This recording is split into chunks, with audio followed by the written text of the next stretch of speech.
All right. Can you tell us your name and what you do? Sampson Levingston. I'm the walking tall guy. I take people on history tours all over the greatest city in the world. He's the important guy. Important guy, number one. Where in the city do you live? I live up on the northeast part, 46 in Emerson area by Cathedral, by Arlington High School. It's a nice little neighborhood. I like to call it the ranch. Kind of get away from the city a little bit, but I'm downtown a lot. So, it's nice. If I was downtown all the time, I'd always be outside. I wouldn't be able to help myself. So it's nice to go to the ranch. We've had a lot of people talk about the identities of neighborhoods in Indy. What is the identity of the ranch in your neighborhood? Man, the ranch, Livingston area, it's a lot of older black families that are there that kind of really make up the character of our neighborhood. I love sitting around talking to Kenny and Sherry, my neighbors. They always try to give me all the stuff. We got a couple from North Carolina that just moved in, 2 white gentlemen. They both take care of their yard very well, and so it puts a lot of pressure on me. Okay. One thing I wish about, I like about the city is that you don't have all that grass to mow. I got some grass. That's a disadvantage about being out at the ranch. For sure. Okay, so you like about the city that there's not much grass that you have to mow. As the person that just loves, okay. Well, I love the ranch, because I get fox in the backyard, I get raccoons in the backyard, I get, all types of things. I see coyotes around, I see deer, I see hawks and eagles. So and you can see that downtown for sure. But, for sure. I like being up there and just kind of escaping some of the sounds of downtown. Yeah. You get some of planet Earth action, a little bit more natural action. Yeah, I'm right in the mix. Yeah. Okay, somebody who just loves the city itself as a whole, what's one specific thing that you really love about Indianapolis? I love that we're the city that showcased to represent Indiana, and it's not always fully indicative of what our state is, but I love when there's something important that's normally happening in Indianapolis, and we're the ones that kind of dictate the feel of those events for people here locally. And I think I take a lot of pride in hosting these events here in the city of Indianapolis and being a part of them. And I think my favorite thing is how we welcome the world to our city every chance that we get.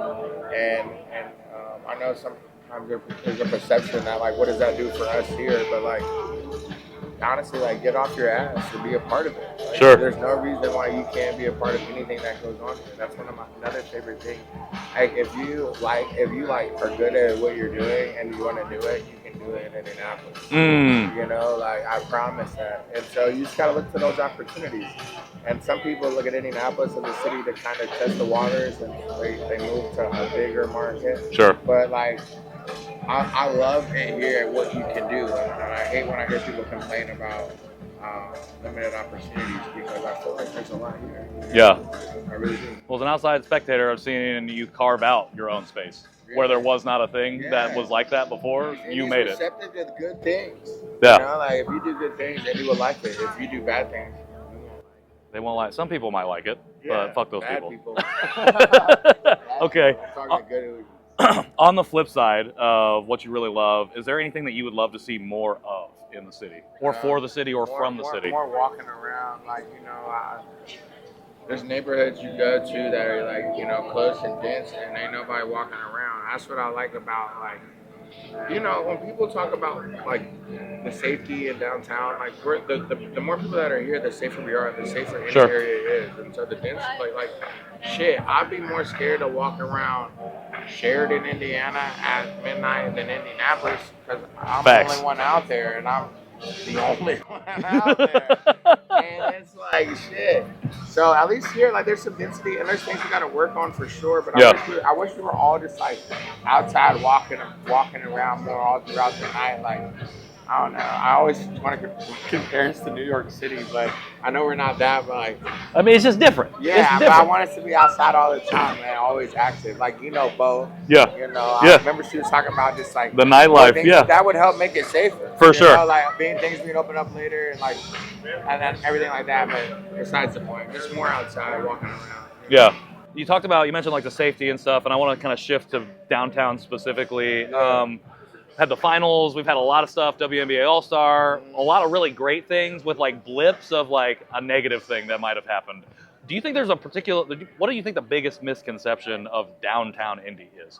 That it's a war zone. I mean, like, we're out here having a great time. You know, I ran into a friend probably like 2 years ago. And we had gone to New York before together. Yeah. And then I just got back from New York, and they were like, "How was New York now that like, you know, it's turned to a shithole?" I'm like, "What? It was great. It was fun. Like, it was awesome. What are you talking about?" Like, yeah. And I was like, you know, on the news, we were in Broad Ripple at the time at Bricks. Like, on the news, they make it seem like Broad Ripple is Gotham City at night. And I'm like, look at us, we're sitting here having a great time. At the ice cream shop. I'm like, don't forget, like, what, like, your experiences in an area. Right. You know, and I think, like, you come downtown, the environment is normally very, very safe. Like, it's a great place, great area to be. A lot of things that happen in the city of Indianapolis, honestly, and all across the country, these are people that are just upset with each other for whatever reason. And it's unfortunate that they take out their drama in front of everybody, like whether that's at the fair or Meridian Street. That's unfortunate, but like, there's not people walking around looking to punch you in the face. Right. You know, like. Yeah, not everybody's out here trying to slug you. Unless. You'll know who it is. You'll know who it is that's looking for you. You will know, 100%. You know, I think that's just, you know, it's sensationalized. They lead with crime, with things, and it just is what it is. But don't forget to get outside and walk around. For yourself. It's easy to let somebody dictate or influence the way you see something versus actually seeing it, experiencing it for yourself. Exactly. So as a person who does the walking around, tours the city, lets people in on like the history of a place, do you have a particular memory or moment that's tied to downtown that you're just like, you always draw on? The significance of being here on the circle is important to me. I like that, like, one thing I'm kind of good at is putting things into context and perspective. You know, and the city has been the capital for 200 years now. All right, capital of the city. And we decided to build this monument. This gets done about the turn of the 20th century. And now it's 2025, and you and me are sitting here talking at this area that was designated to be the center of not only our city, but really our state. And now we're like actively a part of that history. And so I don't neglect that history or look past it by any means. So I'm just glad to be part of it. I love it. Is there a piece of history that people that live in Indianapolis need to know about that you feel like they don't know enough about?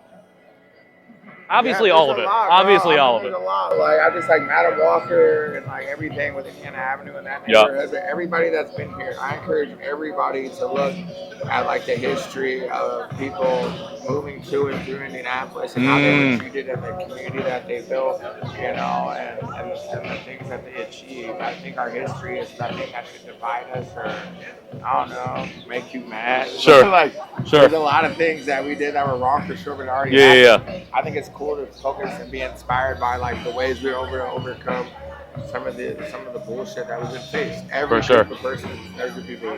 That's cool. All right. Thank you for sharing that, and I'm gonna hit you with some rapid fire to get us out of here. All right, let's go. All right. Favorite restaurant downtown? It's 16th and Pennsylvania, Hibachi Express, man. Okay. Hold up, get you some hibachi, man. Get you some hibachi in Indianapolis. Yeah, man, that's good. That's good food. I like that. I may swing by there. He just talked himself into it. Hibachi. 3 words to describe downtown Indy.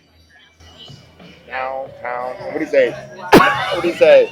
Steve Nash, Chris Paul, must see TV. Must see TV. Oh, my fault. Nash. No, I'm just kidding. But 3 words to describe downtown. Samson's 3 words. Samson's 3 words. It's what's the word for like constantly changing? There's a word, one word for that. Evolving? Not even that, but like, it's always something new. I don't know. Maybe let's say evolving. It's surprising and it's entertaining. It's inspiring, it's historic, inspiring, and entertaining. We can't keep this man to 3 words. There's too many words to talk about it with. Walk and talk. Too many words. All right, bro. Last question. What is Sampson's tagline for downtown Indy? If downtown Indy's looking for a tagline, what would it be? from Sampson's lips. Get your steps up. Get your steps up. Get outside and get your steps up. People ask me, man, how many steps? I don't count steps. I make the steps count, baby. I got no time to count my steps. Damn. You know what I'm saying? I feel you. I don't care. I've stepped enough. I told you my steps, you get sad, and I'm not here to crush you. You know what I'm saying? So, Yeah. Hey, I appreciate you pulling up, my guy. Before you get out of here, tell the people where to find you, follow you, how they support you. I was saying, at Walk and Talk Indy, type it all out. You'll see me better weekend, Labor Day weekend. I got a show for you. I'm going to turn it into a little museum. Just a reminder that what I do is art. So I want to make sure y'all can see that and feel that. And yeah, come see me. Important guy, Sampson Levingston. Y'all know what it is. Appreciate you, bro. Got it in.